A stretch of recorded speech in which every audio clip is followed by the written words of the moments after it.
Welcome to Inspiring Women with Laurie McGraw. I am your host, Laurie McGraw. I have spent the past 30 years in leadership, and over the years, I've come to learn one thing: women need women, and not just any women, but inspiring women. Tune in every week to hear from women at the pinnacle of their careers and from others who are just starting out.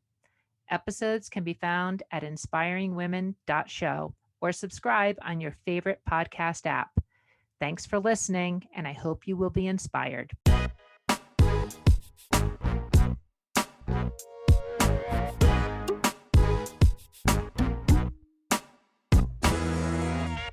Welcome to another episode of Inspiring Women. I am so happy that today we are speaking with Gavriella Schuster. Now, Gavriella is a corporate vice president of One Commercial Partner. She's a C-suite Microsoft executive. She's been at Microsoft for 25 years. She leads a global portfolio of channel partners that's influenced over $1 trillion in the ecosystem. She has 20 years of leadership, really working on digital and cloud transformation types of roles. She has been an incredible advocate for women in technology, women in the cloud, women in STEM, and has a lot to tell us about in terms of her theories of what women can do to achieve gender equity in the workforce. Gavriella, thank you for joining us on Inspiring Women. Thank you so much for having me, Laurie. Yeah, I'm really, really happy to be talking to you.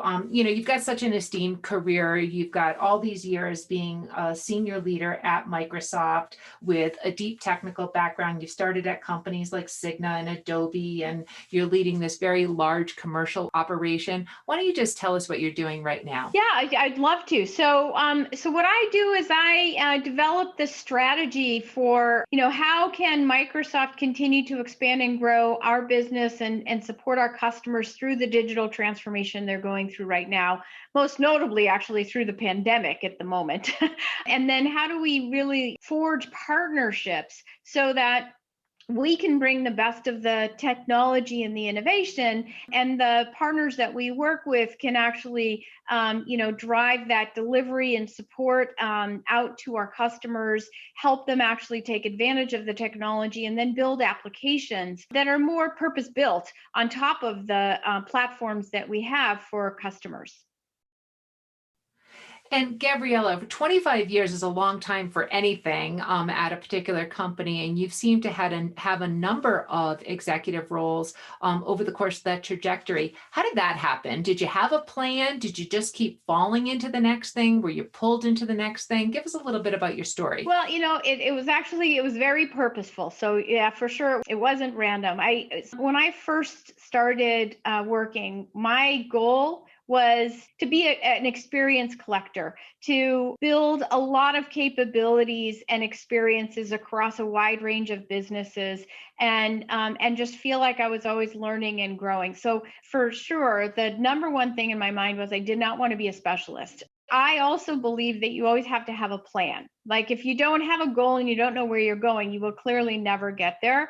And doesn't mean that it can't change over time, but it's important to have that. And so what I learned about myself is that I'm very energized by change. So I look for new businesses to build, or when a business is at an inflection point and it needs someone to come in and make bold moves that really turn the business around. And that's what I really love to do. And that's I've kind of built my career on that. It has happened that as I've done that and made some of these bold moves, that once I get in there and I'm successful at building a new business or turning a business around, then I get promoted. But I have actually, throughout my career, almost every move I've taken has either been like lateral or kind of a step back so I could learn something new, learn a new area of the business. So, I've moved all around. At Microsoft, I've moved all around the company, from operations into enterprise services, into licensing, business planning, M&A work, product management, so all sorts of things. And through all of those, the primary thing I wanted was to learn more and to build equity in myself. Well, those are really interesting perspectives, and I like the comment on experience collector. So having a plan sounds like a really smart thing to do, but I have to imagine along the way there were times where you needed to change that plan. How did you know? A lot of women struggle with how to know when they should change their plan. What were the signals that made you go in a different direction? I mean, taking a lateral or step back kind of move, probably in hindsight has worked out, but probably you struggled with to make those kinds of decisions. Yeah, I mean, it's so, oftentimes it was, do I feel like I'm having the most impact that I could? And do I feel like I'm utilizing my skills and coming into work every day to learn something new? And since that's what motivates me the most, when I found myself in a role where I thought, this kind of feels like something I've done already, then that was that signal that I was like, okay, look up, look around, what else do you want to do? And so, picking out different disciplines, different parts of the business that I could go learn was the way that I kind of set that path. It's true. I mean, I revised it a number of times because I would find myself after a couple years doing something that I just never thought I would have done in the job I took, right? And be like, oh, okay, well, this is actually very interesting. Now it opened the door for me to learn something, something else. And now I see, it's almost like when you get to the top of a hill, you realize that the top of the hill isn't the top, and there's a whole nother layer to it, and then you want to go climb that part. And so that's, that it's kind of, it gets revealed to you over time. You think you know something, and then as you start learning more about it, you go, wow, I hardly knew that at all.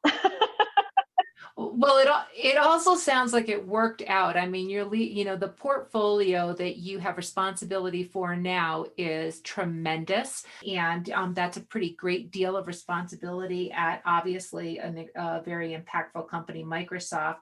But let's maybe turn to women and women in technology. That's an area, a personal passion of yours. You know a lot about it. You do a lot of work to promote women in STEM, some of the organizations that you lead, women in STEM, women in tech, women in the cloud. And so let me just start with, kind of the obvious question. Why is this important to focus on? Well, there's a number of reasons. So one is that I know I'm tired of being the only woman in the room and looking around and not seeing enough other women. And it is problematic because I think that women bring a different perspective, and actually getting diversity in a room enables you to get all of the perspectives, and people from all walks of life give you different views on the experience. And that's what's really important. In high tech, it's still so much of an old boys network. And, I really want to help women break through. And one of the things that spurred me was that my daughter, she's 22 now, but when she was in high school, she went into a STEM track. And after a year, she was like, I don't want to do this anymore. And I was like, why? You seem to be doing really well. And she said, I don't want to hang out with all the boys. And I was like, okay, see, it has not gotten any better. Like I thought by the time she got into that position, it would be so different for her. And it's not. And so that really made me go, well, we just have to do something about this. I mean, it has been 20 years of this, and clearly nothing's changed. And nothing, and that's when I started realizing really nothing had changed for me either. And it was just time to make a change, to get people to disrupt the status quo, get people to really think about it and go make a difference. Well, the numbers bear you out. I mean, it was McKinsey who started doing a lot of research on this. We saw in 2015 that for companies that have excellent grades on gender diversity, they do 15% better financially in terms of their returns. But then we also saw the McKinsey study that in 2018 showed that women had made literally no progress in 10 years. So a huge disappointment. And new studies are coming out that are stating that the pandemic has made it significantly worse, particularly for women Yep. in tech. So at Microsoft, what are you seeing? And you work with so many companies. What are you seeing there? So I am absolutely seeing women dropping out of the workforce during this pandemic faster than the men. And actually, I just read on the World Economic Forum last week that at the rate women are dropping out, it'll be 135 years before we get to gender equity.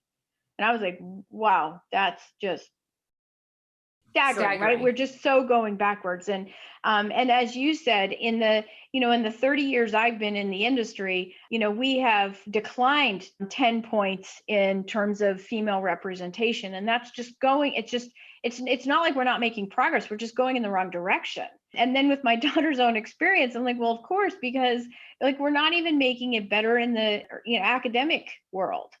We see that same thing in the industry and the partnerships that I work in. And so, I've tried to rally the groups that I work with. That's why I started the Women in Cloud and the Women in Technology Network. It's also why we have an association we work with called the International Association of Microsoft Channel Partners.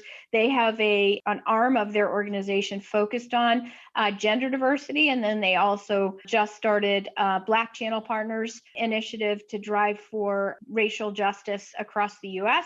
And then in Australia, we have an organization that started Male Champions for Change across high tech, dedicated to driving for gender equity. So we've been able to make some good progress in getting allies in the industry and having people make this something worth working on. And what I'm really excited about is what I see in areas like Germany and Norway, and then even some of the states like California, where they're mandating women on boards, and some areas like the New York City Public Works Department requiring all of their suppliers to talk about what their diversity representation is, right? I mean, I think those are the things that it's going to take for us to step up and make this change. And it's intentional action and transparency. And I think it has to come from the commercial sector, because it's clearly not coming from the public sector.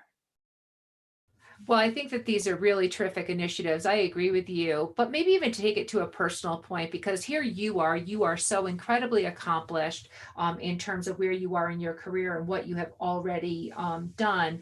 But do you still experience these instances? You might be the only woman in the room, but are there times where you're still not heard, or you have to be amplified by somebody else? Does that still happen to you today? Yeah, absolutely. I mean, I have a male chief of staff, and there have been meetings where the two of us walked in the room, and it's not like the people in the room don't know who I am or what I do, right? We walk into the room, and the men in the room direct their attention and their questions to my chief of staff. And I'm like, are you kidding me? Right? I mean, he's a great guy, don't get me wrong, but it's just unbelievable. And, I talked about that in my TED Talk, and it was validated by the unbelievable response that I got from so many women and many accomplished women all over the planet that experience the same thing, that they feel talked over, not listened to. I mean, it actually even happened in the Obama White House, where the women talked about having a strategy for amplifying each other's voices so they were heard. Yeah, and those strategies are really helpful. I know it can be sometimes maddening that, this still exists, but I think your story really, speaks to that it still exists. But hopefully we can make some change. You've got some ideas about that, Gavriella. You've talked about achieving gender equity, and you've got some strategies in mind for how that could be accomplished, talking about things like Become. Could you tell us more about that? Yeah. So, when I decided to go do a TED Talk, I thought I'd got to have something where I can help people make this very real and remember it.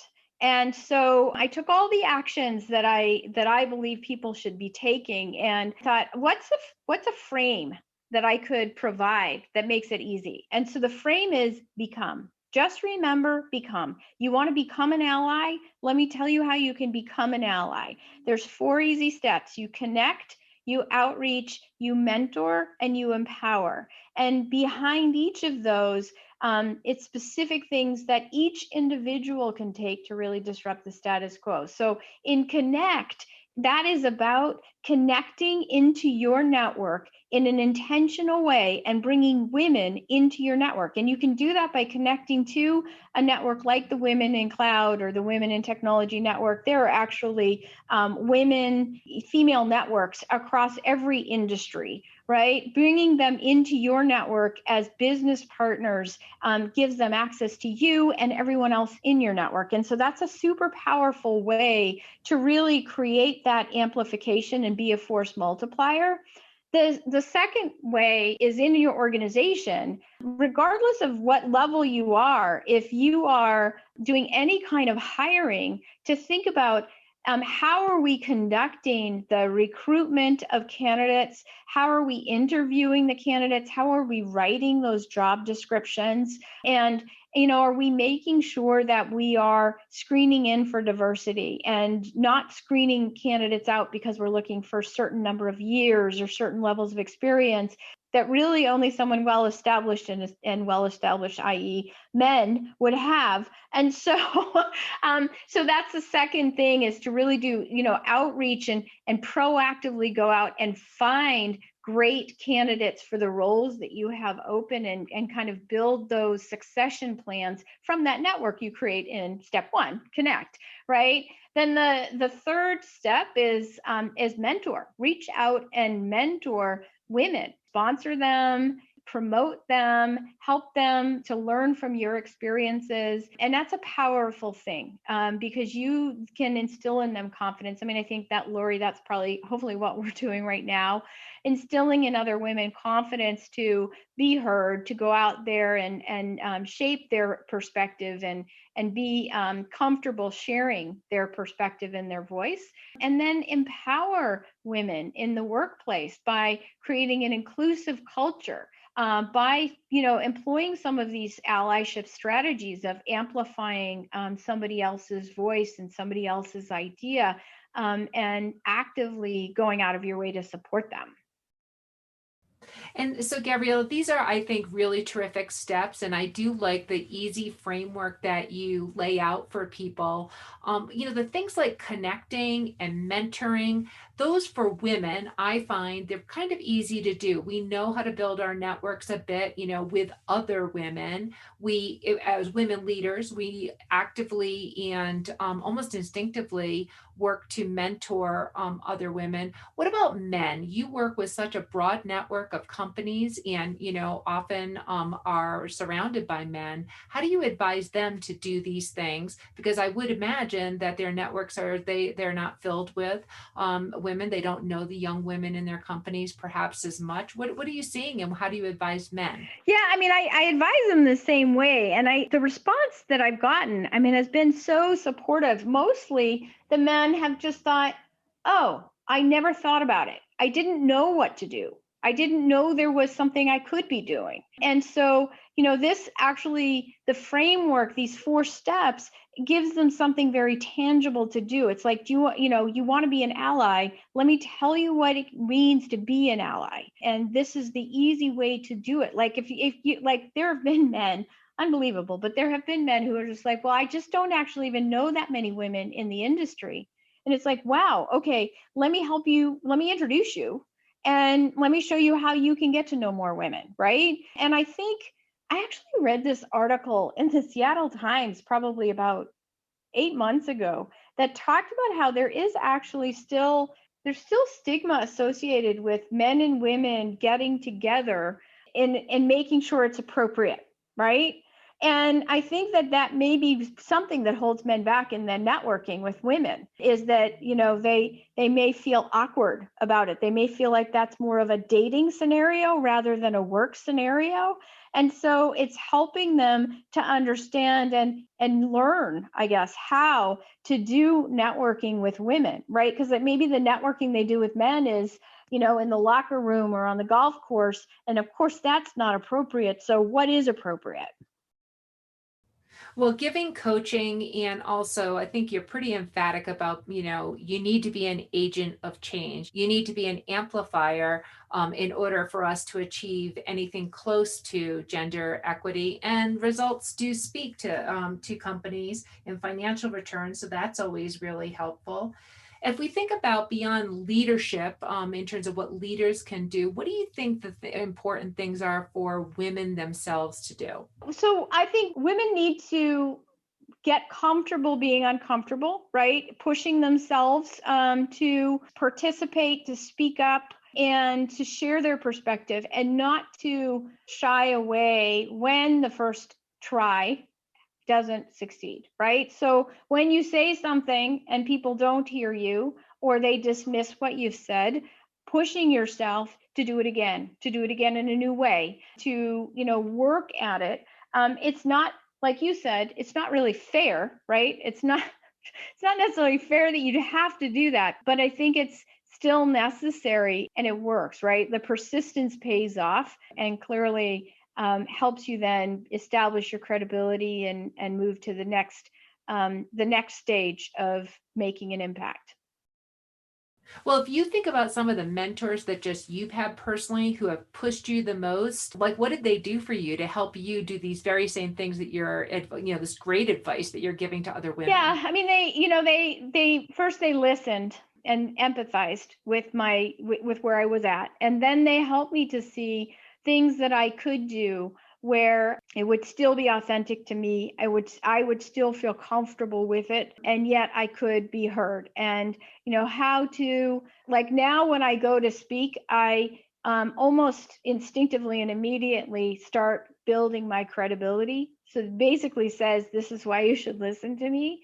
When you Mhm. walk in a room and you do introductions, and it's like, well, here's what I've done, or like, around this topic, here's why I got invited into this room, here's what I'm hoping to achieve, right? That kind of thing just builds your credibility from the moment that you speak, and then it avoids that awkwardness later where people don't know why they should listen to you. So I think that's the kind of thing I've learned from the people who have mentored me, which is like learning from their mistakes, learning from the things they see that work, and then getting exposure by watching them. Like I do a lot of that kind of mentorship when we were in the office of, when women come around into a meeting, they oftentimes will go to the back of the room or not even be at the primary table. They'll take like a seat along a wall or something. And I'm like, come to the table, like set out your space, claim your space. When I go into a meeting that's a physical meeting, I'll put my laptop down, I'll put my phone down, I'll kind of create space at the table for myself so that, it's clear I'm here. I'm here and I want to be heard and I have something to say. And that's also really terrific in terms of, just how you can actually do outreach, those small things that matter a lot, especially coming from people like yourself who are such strong executives. Gavriella, this has been a really incredible conversation. I've loved hearing about the Become framework that you've outlined. As we close out this Inspiring Woman conversation, what sort of last closing thoughts or advice might you have for listeners? My advice would be that we all have to take responsibility to disrupt the status quo. Clearly, what's happening today isn't enough. And we need to be allies for each other. We need to look out for opportunities to promote and sponsor and mentor each other, and to create that inclusive environment where all voices, not just the voices of women, but the voices of, every individual that's in that room or on that project can be heard, and really make the invisible visible. That is excellent advice and a great thing for us to close out on. This has been an Inspiring Woman conversation with Gavriella Schuster. Thank you very much for being here today. Gavriella, where can folks follow you? They can follow me on LinkedIn. Gavriella Schuster, I'm the only one. They can follow me on Twitter, GavrielleS1 at Twitter. Terrific. Thank you very much. Thank you. This has been an episode of Inspiring Women with Laurie McGraw. Please subscribe, rate, and review. We are produced by Kate Cruz at Executive Podcast Solutions. More episodes can be found on inspiringwomen.show. I am Laurie McGraw, and thank you for listening.